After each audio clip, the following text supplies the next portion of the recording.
Hello అండి, ఎలా ఉన్నారు అందరూ? నేనైతే చాలా బాగున్నాను. మీరందరూ చాలా బాగుండాలని కోరుకుంటూ welcome to all in one smileys.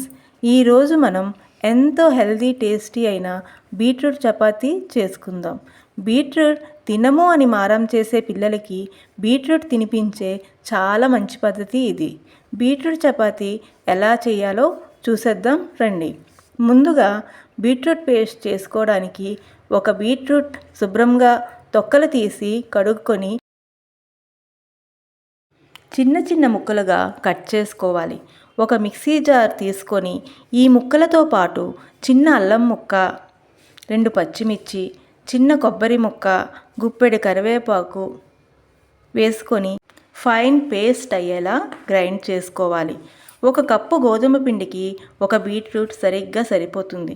ఇప్పుడు గోధుమ పిండి తీసుకొని అందులో కొంచెం ఉప్పు వేసి బాగా కలుపుకొని తయారు చేసుకున్న బీట్రూట్ పేస్ట్ని కొంచెంగా వేస్తూ స్పూనుతో మొత్తం అంతా కలిసేలా కలుపుకోవాలి. తరువాత చేతితో గట్టిగా అదుముతూ ఒక 10 నుండి 15 నిమిషాలు బాగా కలుపుకోవాలి. గోధుమ పిండి ముద్ద ఇలా బీటలు లేకుండా వేళ్లతో అదమగానే ఇలా సాఫ్ట్గా ఉండాలి. ఇప్పుడు ముద్దని మూత పెట్టి 20 నిమిషాల వరకు పక్కన పెట్టుకోవాలి. 20 నిమిషాలు ముద్ద నానిందిగా. ఇప్పుడు చిన్న బాల్స్గా చేసుకొని పక్కన పెట్టుకోవాలి. ఇప్పుడు గోధుమ పిండి చల్లుతూ చపాతీ ముద్దని తీసుకొని మరీ పలుచగా కాకుండా మరీ మందంగా కాకుండా మీడియం సైజులో ఒత్తుకోవాలి. మొదటగా మనం డైట్ ఫాలో అయ్యేవారు ఫ్రీగా తినేలా ఆయిల్ కానీ గీ కానీ లేకుండా కాల్చుకుందాం. పెనం బాగా వేడయ్యాక మాత్రమే రోటీ వేసుకొని హై ఫ్లేమ్ టు మీడియం ఫ్లేమ్లోకి మారుస్తూ అన్ని వైపులా సమానంగా కాల్చుకోవాలి. ఇప్పుడు చూపిస్తున్నట్లుగా రౌండ్గా చేసుకొని పిండిని దానిపై ఫుల్గా అప్లై చేసి హాఫ్గా ఫోల్డ్ చేసుకోవాలి.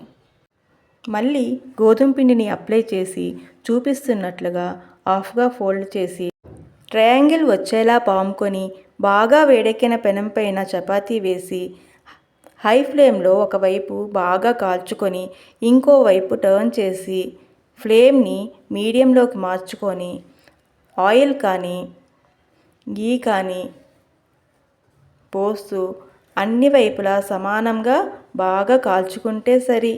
ఎంతో సాఫ్ట్గా పొరలుగా ఉండే బీట్రూట్ చపాతీ రెడీ. దీనికి కాంబినేషన్ చట్నీ కానీ కూర కానీ వెతుక్కోక్కర్లేదండి. ఎందుకంటే ఇది ఎంతో ఈజీగా రెడీ అయ్యే పెరుగు పచ్చడితో చాలా బాగుంటుంది. ఈ వీడియో మీకు నచ్చినట్లయితే లైక్ చేసి షేర్ చేసి సబ్స్క్రైబ్ చేసుకోండి. Thanks for watching.